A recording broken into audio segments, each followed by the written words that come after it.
룩소르에서는 말로만 듣던 왕가의 계곡에 방문했습니다. 신왕국 시대 고대 이집트 파라오들은 고왕국 때처럼 피라미드를 짓는 대신에 돌산 안에 굴을 파서 무덤을 건설하는데, 그런 무덤들이 오늘날 모여있는 곳이 바로 왕가의 계곡입니다. 무려 65개의 무덤들이 모여있는 일종의 지하 무덤 단지입니다. 워낙 많다 보니 크기와 보존 상태가 천차만별인데, 그 때문에 상태가 좋은 무덤일수록 입장료가 비쌉니다. 가장 보존 상태가 좋다고 알려진 세티 1세 무덤의 경우 들어가는데 필요한 별도 입장료만 7만원 정도입니다. 이곳에는 투탕카멘의 무덤도 있는데 마찬가지로 별도 티켓을 구매하면 들어가 볼 수 있습니다. 정말 말 그대로 사막 바위로 이루어진 계곡인데, 그 계곡이 무덤으로 가득 차 있습니다. 무덤이 얼마나 많은지 아직도 발굴하는 곳이 있다고 하고, 길 찾는 것도 매우 어렵습니다. 지상에서 보면 무덤 입구들만 보이고 거의 보이는 것이 없어서 미로 같은 느낌이 듭니다. 먼저 가장 널리 알려진 투탕카멘의 무덤에 들어갑니다. 사실 투탕카멘의 저주로 더 유명한 곳이라 들어가고 싶지 않아 하는 사람들도 있었습니다. 약 2만원 정도 추가 입장료를 내면 내부를 볼 수 있습니다. 투탕카멘의 무덤은 도굴되지 않은 온전한 상태로 발견되었기에 명성을 얻은 것이라 무덤의 자체 크기는 사실 매우 작습니다. 이렇게 두 개의 방이 사실상 무덤의 전부이고, 이 석관에서 미라와 함께 오늘날 가장 유명한 이집트 유물인 투탕카멘의 황금 마스크가 발견되었다고 합니다. 발굴 당시의 사진을 보면 이 무덤 전체가 도굴당하지 않은 부장품으로 채워져 있었습니다. 카이로의 이집트 박물관 2층에 가면 투탕카멘의 무덤에서 나온 유물만 모아둔 영역이 있는데, 너무 종류가 많아 다 볼 수 없을 정도입니다. 그 많은 것들이 어떻게 이렇게 작은 무덤에서 다 나왔을까 믿기지 않을 지경입니다. 무덤 옆에는 부장품을 보관하던 창고로 연결된 작은 문도 보입니다. 별 볼일 없어 보이는 문인데, 안에서 나온 유물들은 상상을 초월합니다. 다만 여기서 나온 전설적인 유물들은 모두 박물관에 있기에 막상 무덤 내부는 텅 비어있는 것이나 마찬가지입니다. 그런데 투탕카멘 무덤이 도굴되지 않고 온전할 수 있던 이유는 그 위를 다른 무덤이 사실상 덮고 있었기 때문입니다. 바로 옆에 람세스 6세 무덤입니다. 이 무덤은 도굴된 정도를 넘어서 그리스 로마 시대에도 순례객들이 방문하는 관광지였다고 합니다.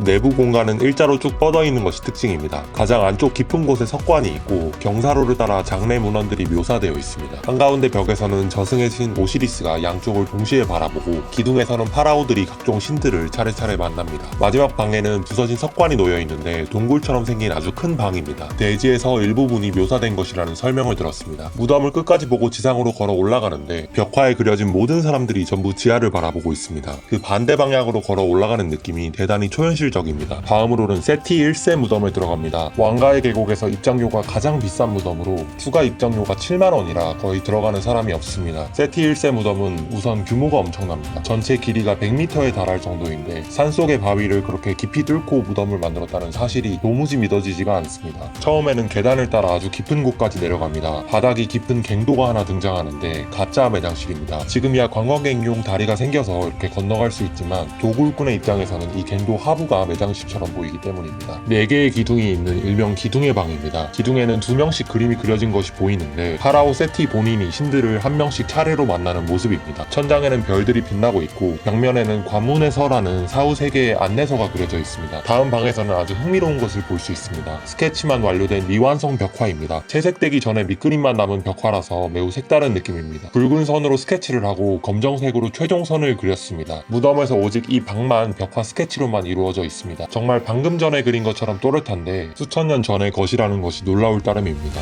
더 안쪽으로 들어가면 원래 석관과 미라가 있던 매장실이 등장합니다. 가장 화려하게 장식된 마지막 방입니다. 천장이 아치 모양인 것이 특이한데, 밤하늘의 별자리를 나타낸 천체도가 그려져 있다고 합니다.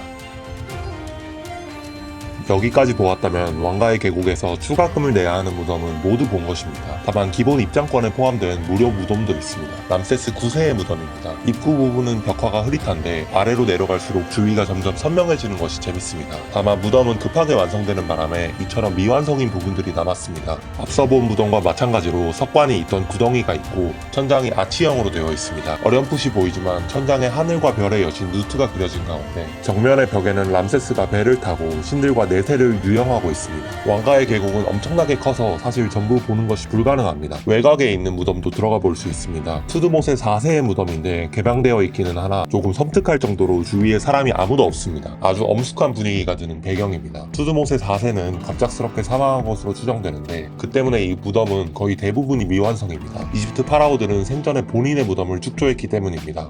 군데군데 있는 벽화에서는 파라오가 아누비스, 오시리스, 하토르신을 만나는 장면이 보입니다. 생각보다 아주 거대하고 깊은 무덤이며 내부의 공간 구성도 복잡하지만 거의 완성된 부분이 없어 수천 년이 지난 지금도 공사장처럼 보입니다. 빨간색 관에는 파라오가 아누비스 신과 함께 그려져 있습니다. 다만 관이 놓인 방은 조금 황량하게 느껴집니다.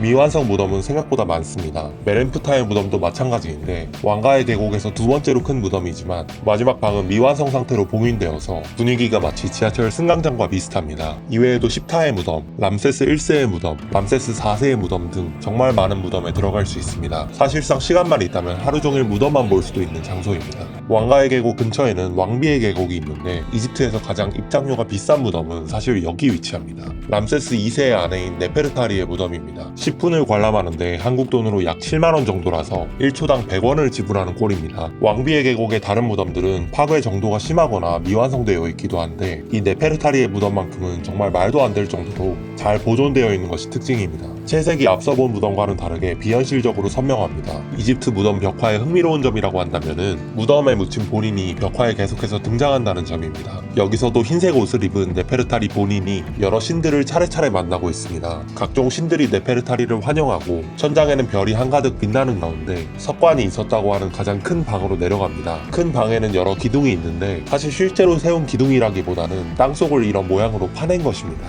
굉장히 가까이, 그러니까 바로 앞에서 벽화를 볼 수 있습니다. 오른쪽 기둥에는 저승의 신 오시리스가 보입니다. 이 방에서도 입구 근처에 네페르타리가 서서 입장하고 있습니다. 항아리처럼 생긴 곡물을 들고 있고 치유의 신 하토르와 다른 신들이 보입니다. 이승을 떠나 내세에 온 것을 환영하는 것입니다. 고대 이집트인들은 사망 후 부활에 영생을 얻는다고 믿었기에 벽화는 그런 죽은 자의 부활을 돕는 주문과도 같았습니다. 7만원을 내고 허락된 10분이 금방 지나가 버렸습니다. 무덤은 밖에서 보면 거의 눈에 띄지 않습니다. 왕가의 계곡처럼 주위를 멋진 바위산들이 둘러싸고 있습니다. 지상은 황량한데 지하에는 온갖 것들이 숨겨진 신기한 장소입니다. 이렇게 일부 무덤 입장료가 비싼 것은 보존을 위해 방문객 수를 통제하기 위함입니다. 엄청난 수의 사람들이 매일 무덤을 드나들기에 이에 대한 고민도 존재하는 것처럼 보입니다. 그래서 가장 유명한 투탕카멘 무덤의 경우 인근에 똑같이 생긴 레플리카 무덤을 만들기도 했습니다. 진짜 투탕카멘 무덤을 구경한 뒤 이 복제본 무덤도 들어가 봤는데 굉장히 잘 재현되어 있어 그 차이를 눈치채기가 어렵습니다. 물론 원본 무덤이 아니라는 점에서 방문 의미가 퇴색될지는 몰라도 적어도 그 분위기를 체험하기에는 부족함이 없습니다. 다만 방문했을 때는 복제본 무덤 입장료가 원본과 큰 차이가 없어서 복제본 무덤에 들어가는 사람은 거의 없었습니다. 한국의 무령왕릉도 비슷한 방법으로 보존되어 있습니다. 원본 무령왕릉은 보존을 위해 폐쇄되었기에 방문객들은 모형 전시관을 통해 내부를 대신 관람합니다. 사실 지하 암굴 무덤은 고대 이집트에만 있던 형식은 아닙니다. 하지만 이곳은 이런 비슷한 무덤 65개가 모여있다는 점에서 또 각각의 내부 형식이 너무나도 서로 다르다는 점에서 대단히 흥미로운 관광지였습니다.